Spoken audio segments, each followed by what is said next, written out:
The world of Formula One is full of private jets, yachts, and supercars, but not all drivers grew up with such a lavish lifestyle, and in fact, some of the most successful drivers in F1 history have effectively gone from rags to riches. So, let's take another look at the insane differences between the richest and the poorest Formula One drivers.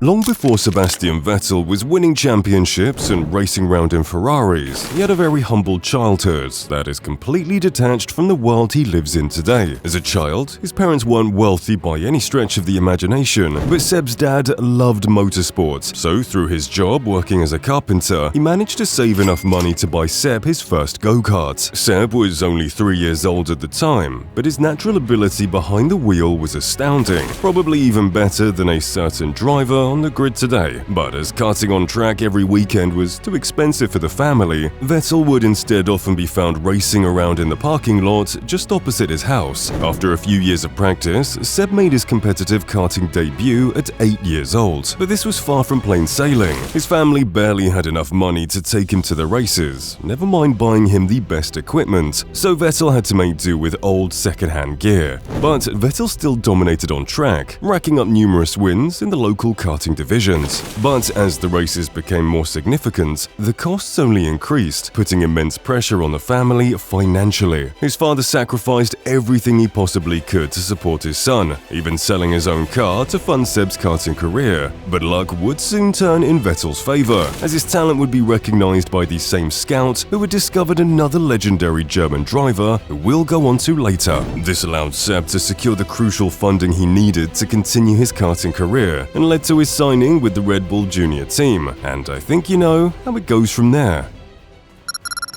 On the flip side of things is the second most popular Spaniard on the grid, Carlos Sainz. Carlos's family is no stranger to the world of motorsport, with his father being a two-time rallying world champion. Even from a young age, Sainz was surrounded by racing, and you can see him here drifting his toy quad bike around at just 3 years old. As you can imagine, Sainz had a massive advantage over other kids his age trying to make it into F1, as his father had amassed a substantial fortune during his time as a rallying legend, so he could buy his son the best equipment and mechanics without so much as a second thought. His father even owned the local indoor karting track where Sainz made his competitive debut at just 7 years old. Not only did Sainz's father bring money to the table, but he also brought decades worth of motorsport experience, which was crucial in molding Carlos into a ruthless competitor on track. Despite having life much easier than others on this list, it was undeniable that Carlos was incredibly talented. After consistently demonstrating his immense skills on track, he was signed by the Red Bull Junior program, and after proving himself in the lower formula, he got his shot at F1 with Toro Rosso in 2015.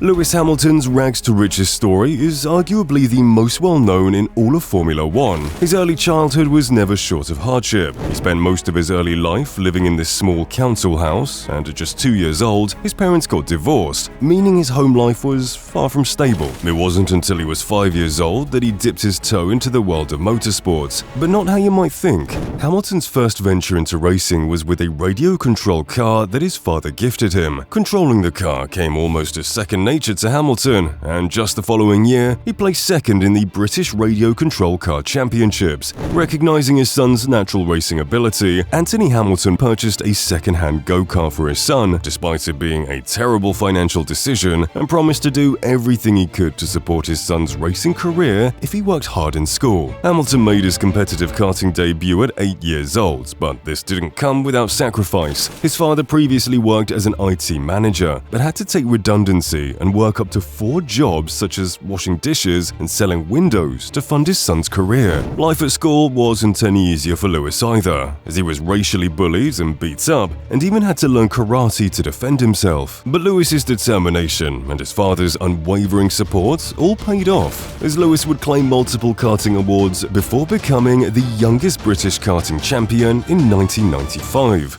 That very year, Lewis attended an award ceremony wearing borrowed shoes and a hand-me-down jacket, where he approached McLaren boss Ron Dennis. He asked for an autograph and told Dennis that one day he would be racing in Formula One with McLaren. After 3 more years of sacrifice, Dennis called Hamilton and signed him to the McLaren Young Driver program at just 13 years old, reducing the financial burden on his father. He could now afford to race in various karting competitions where his legendary talent would shine, before then climbing the single-seater rankings to become the F1 legend that has broken more records than I can count. Nicholas Latifi is a man with a Formula One record second to none. I mean, who else has set the fastest practice time at Hungary in the wet, got lost on track, and also decided a championship in a single corner? All jokes aside, before Latifi was gracing our screens, he had a childhood that was more lavish than most of us could ever dream of. I mean, his father owns the mega company Sofina Foods and is worth over $3.4 billion.